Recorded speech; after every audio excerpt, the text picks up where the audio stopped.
Welcome back. We have another exciting episode of the Isobar, the highs and lows of meteorology. I am joined by my cohorts. We have Emily down the road in Chicago, chief meteorologist there, and of course, chief meteorologist Rich out in Detroit.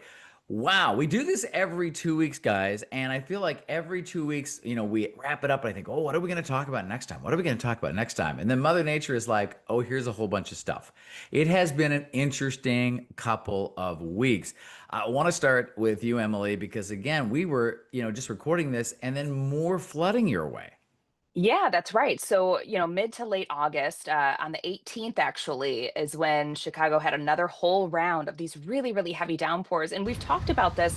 I feel like every single podcast that we've had, one of us has been discussing flooding rainfall. And that was the case again for us here around the Chicagoland area.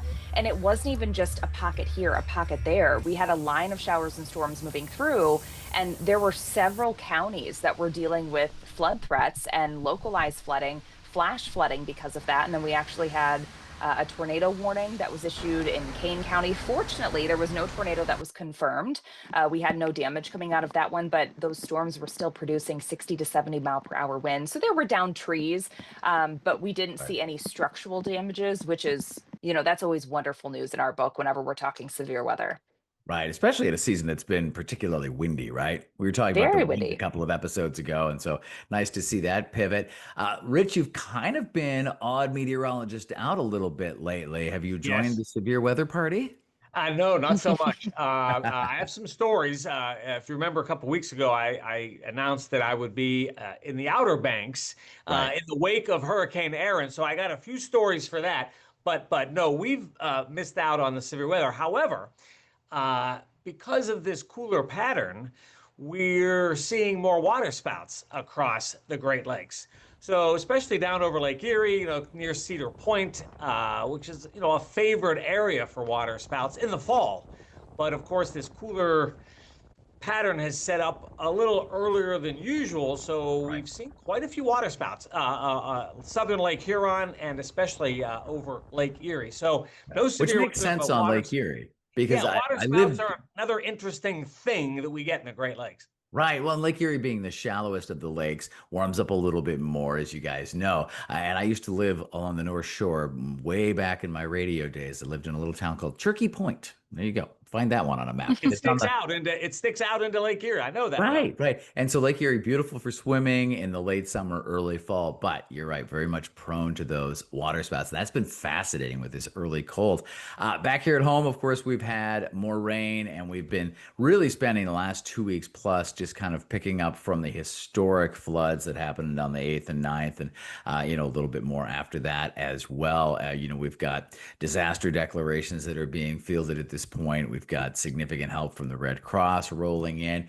The city of Milwaukee and the county have opened up these drop-offs for anything that was flood damaged because you don't want people to keep it, as you guys know. You don't want that in your house. You don't want mold growing in it. And the lines have been down the road and around the block, and they've had to extend the hours and extend the days to have people take this stuff in. One of the other potential side effects, and I want to be careful here because the official cause of this has not been released, but the timing is interesting given the flood. So, the little town of Williams Bay, beautiful little village near Lake Geneva, has had an outbreak of what's called blue baby syndrome.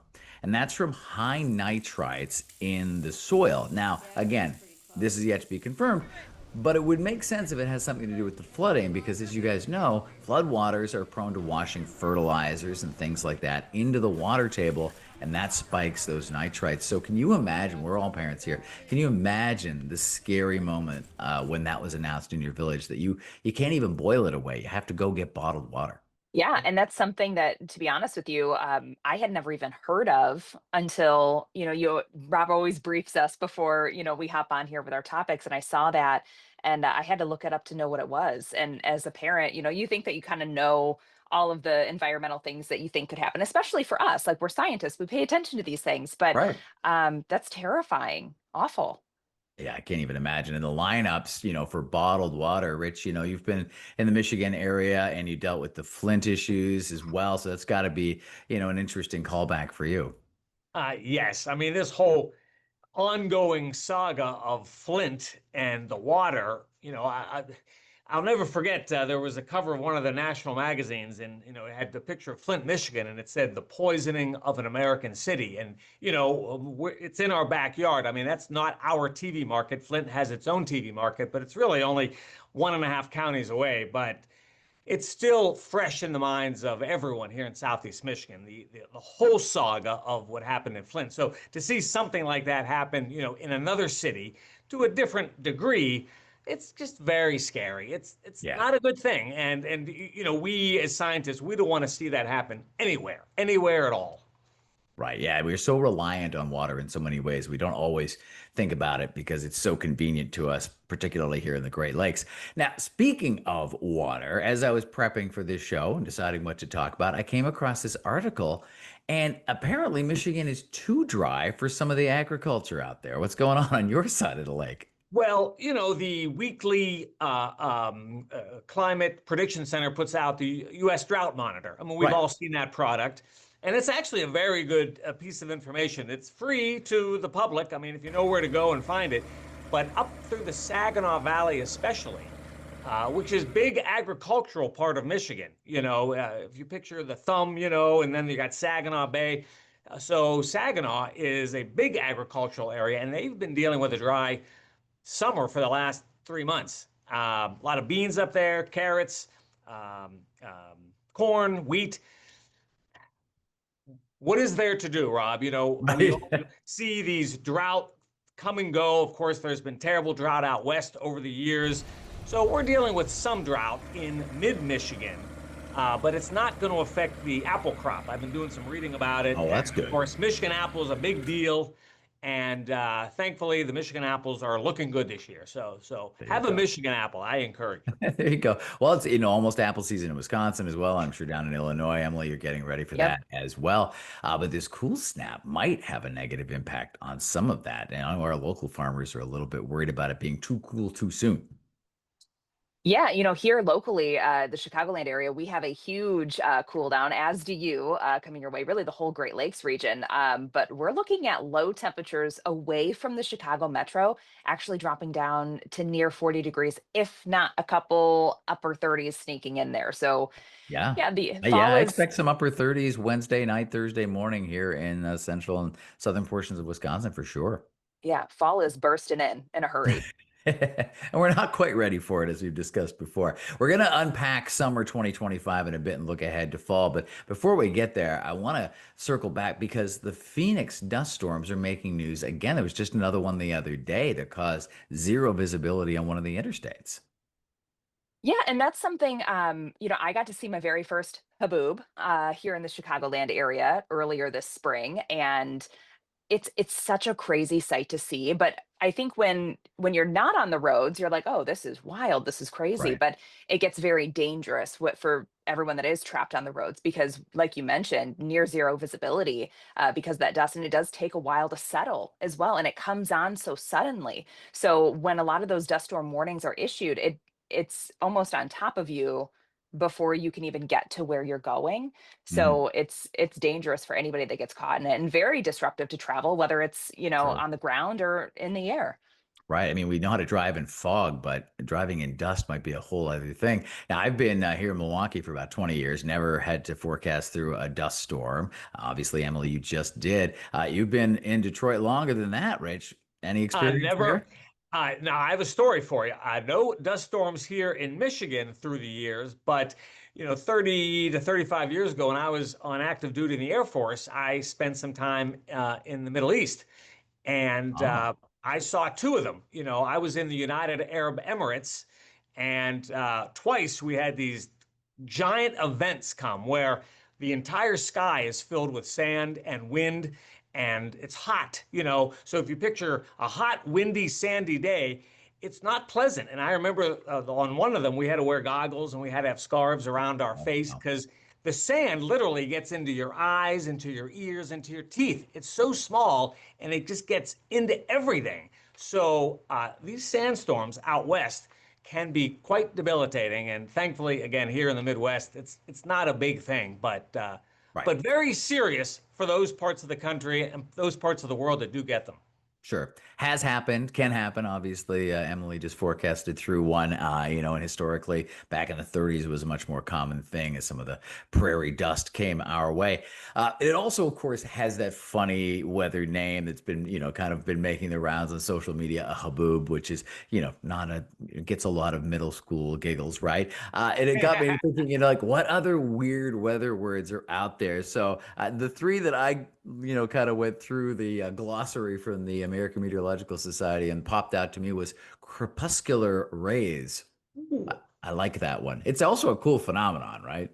They're just so stunning. You Yeah. need to insert a picture right here as we're talking Yes. about it. Don't worry, I So have the be pictures. We'll fix it in post. so beautiful. Yeah, it's those are one of my favorite things to see.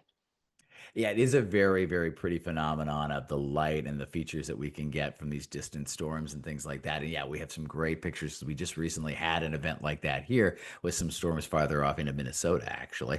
And then, of course, the one obviously that gets some more giggles is Virga. Sounds a little bit like a little blue pill that some people like to take. And it's a rather harmless little event, but also kind of pretty, I think, with the wisps coming down, don't you think, guys? Yeah, it's Oh, beautiful. Oh, go ahead, oh Rich. yes. Oh yeah. I mean, Virga, it can be quite beautiful, especially when you have, real dry air at the bottom of the atmosphere and you can see like the shafts and they're evaporating before they hit the ground. I mean, it's quite common, especially in fall across the Great Lakes to get Virga. I mean, a couple of words that stick out. I mean, derecho is Oh, good one. Yeah. it's a goofy sounding word, derecho. And then a word that I bring up occasionally when we have these setups is a seiche, the seiche that happens on the Great Lakes, these big sloshing events when the Oh, yeah, water sure. will move, on Lake Erie from west to east, and you'll get low levels in Toledo and very high levels in Buffalo. And then also, in Chicago, on a northerly wind, you can get these great, sloshing events on Lake Michigan. Right. Very interesting. So there's another word for you. There's another good one for the list. And then what topped my silly weather word list, other than Haboob, obviously, the Fujiwara effect. Ooh. Oh Another yeah. fun tropical effect.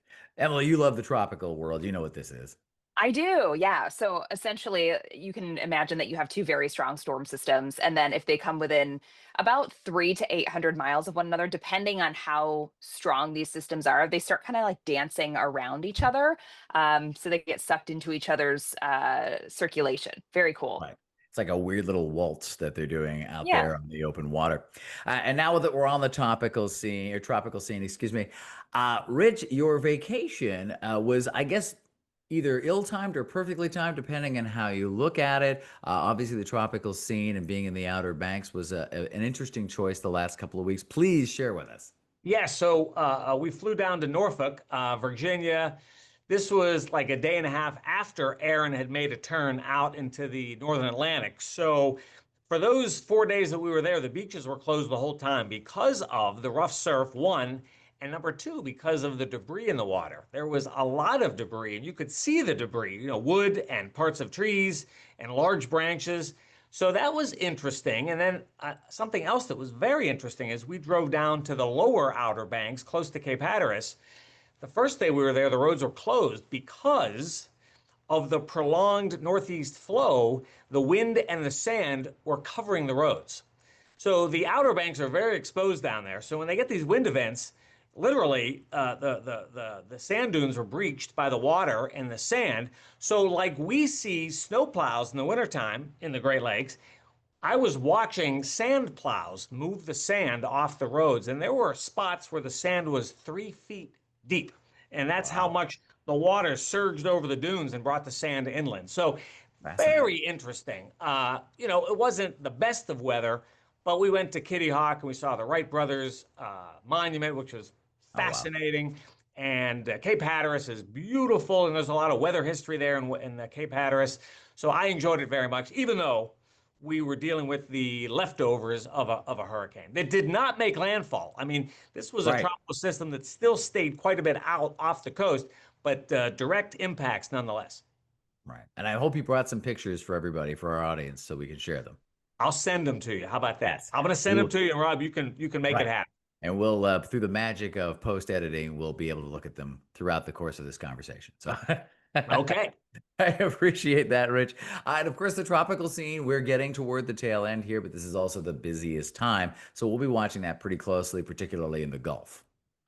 Yeah, there's a lot to keep an eye on, especially now that we are in late fall. So we have the sea surface temperatures that are well into the 80s, which that's what you need in order to maintain and strengthen these storms. So the ocean and the water in the Gulf, whether you're in the Eastern Pacific or even in the Atlantic or the Gulf area, yes, it's primed at this point, right?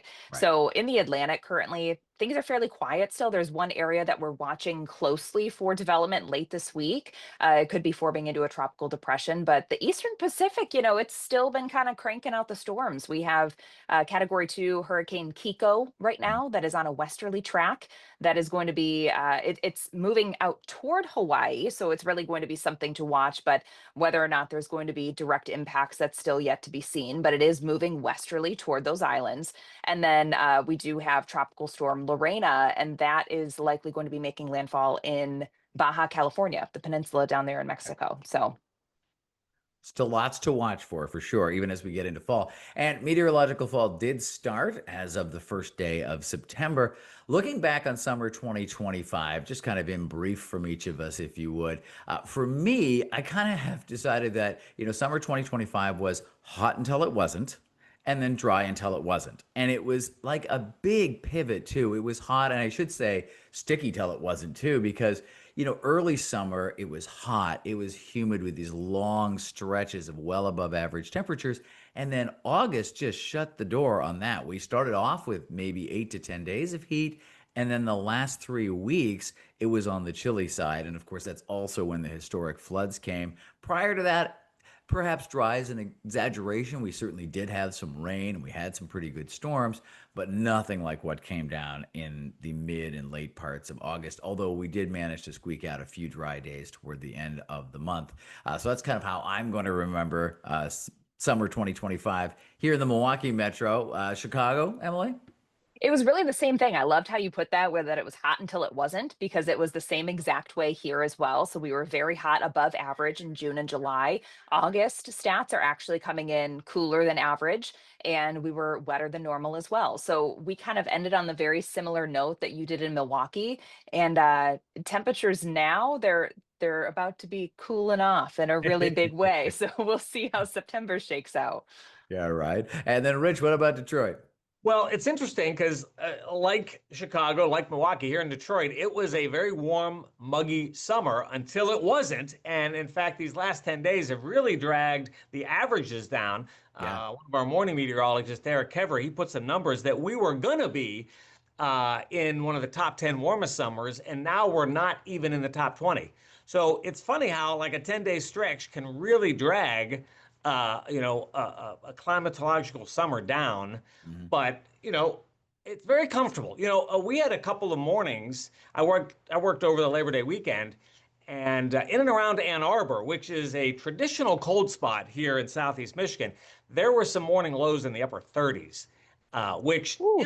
is Wow. a shock. When you Yeah. when Yeah. when I watch the morning, TV, and I'm looking at 30s at the end of August in Ann Arbor. That's a little cold.